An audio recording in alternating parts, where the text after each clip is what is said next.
What's up? Today we're going to be looking at the biggest pocket knife ever.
Now, of course, this isn't the biggest pocket blade, pocket knife, pocket sword ever made, but it's definitely one of the biggest that I have ever owned, especially one that folds up.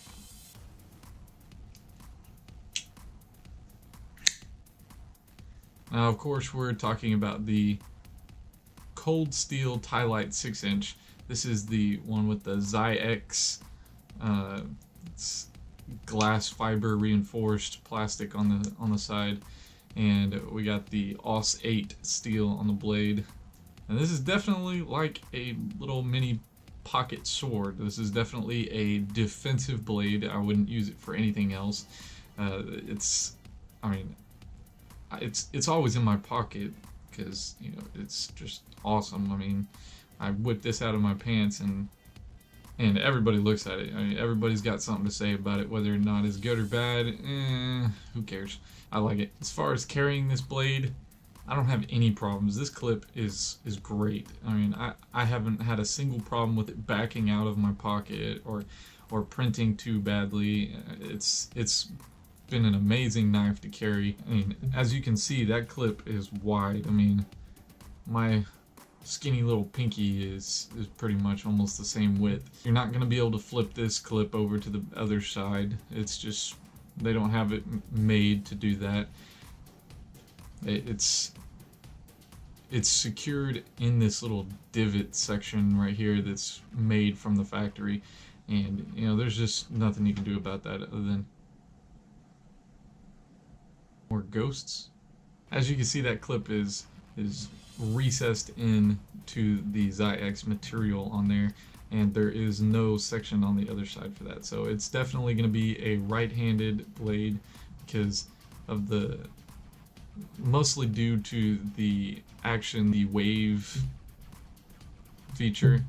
I mean, they don't call it a wave feature, but it's basically the same principle as like the Spyderco wave feature. It's due to that, you're only really going to be able to use this out of a right-handed pocket. Moving along on this, you can definitely tell that it's got the steel liners in here. In the center of those liners, you can see that they have placed more of that Zytel material in there, all the way down the length of the blade handle. It goes about just as far as you can see it going on there all the way through. I don't know if you can see it too well in there, but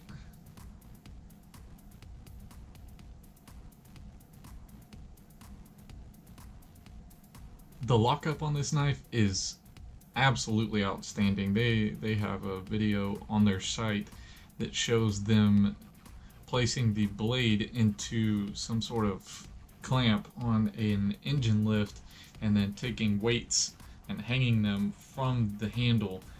And I believe on this one they got it up to 150 pounds of weight hanging from a string off the handle.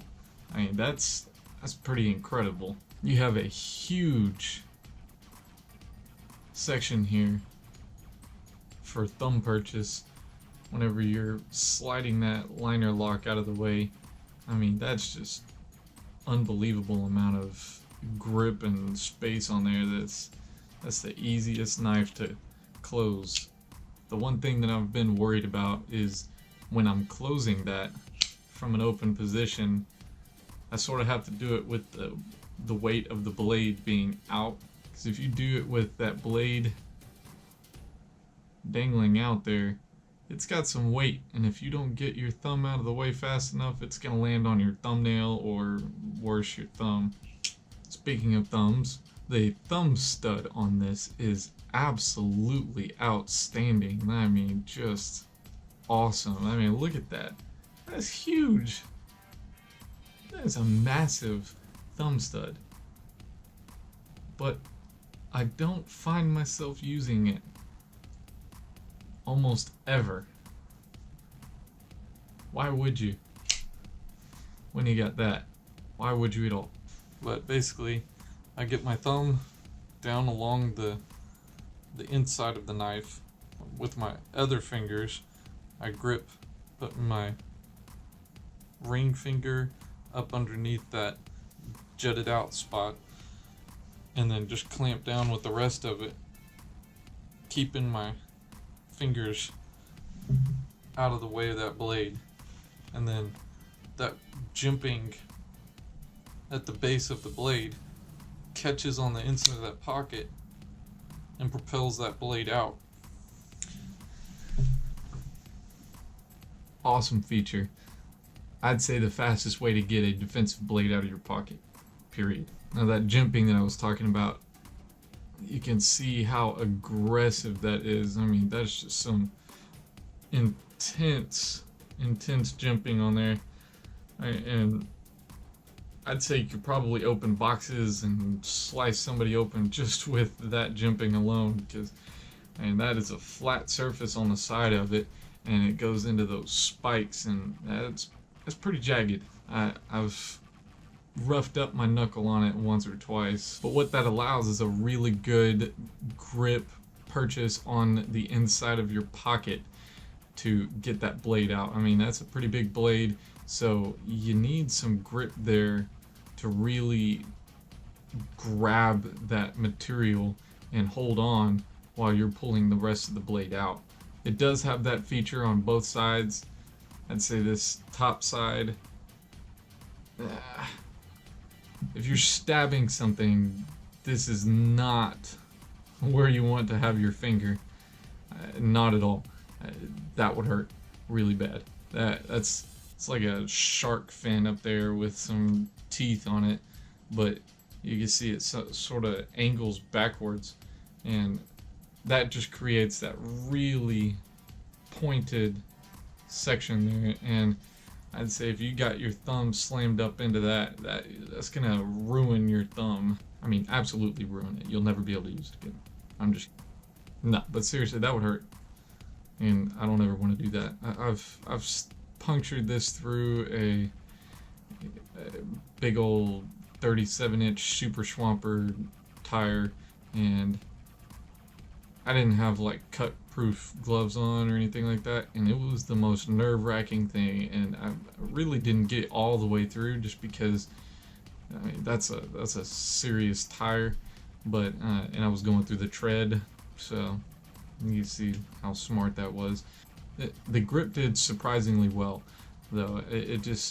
I didn't have any problem with my hands slipping at all, and you look at this, and it doesn't have much texture to it.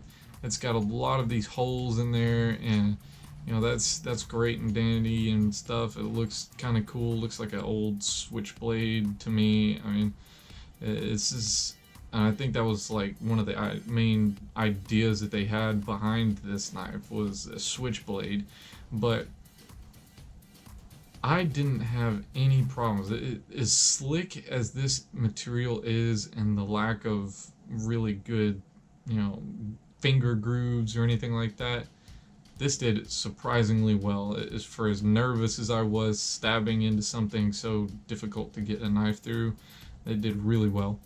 We already talked about the thumb stud, but forgot to mention that it is removable. So you could take that thumb stud off there and not use it. I don't think it's gonna mess with the structural integrity of the blade too much. And you might think, if I took it off, then I'm left with this useless groove right here on this handle. I have to say that that is one of the nicest little grooves, useless grooves ever, because I can put my thumb right into there and it gives me an even better purchase on that liner lock.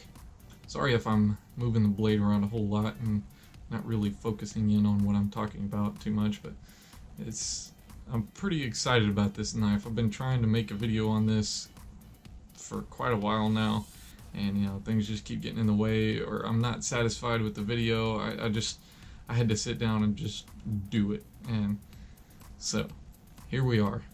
Overall, this blade is absolutely amazing. I haven't had any problems with the AUS-8 steel cutting through anything.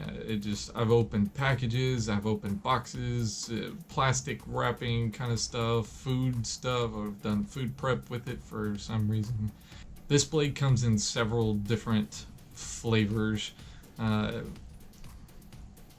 have obviously the 6-inch, but they have the 6-inch with this Zytel material and the AUS-8 steel, and they have another one with the aluminum scales and the carpenter steel for the blade.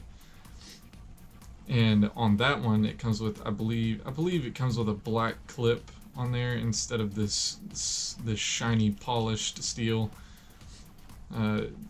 But then they also make this in both of those in a 4-inch, which, you know, I've seen some reviews and some say, you know, the 4-inch is a little too short, and then other people just say this is unbelievably too long to go in a pocket, being 6 inches. And I saw one comment just begging for a 5-inch version of this, that they would absolutely love it and buy it.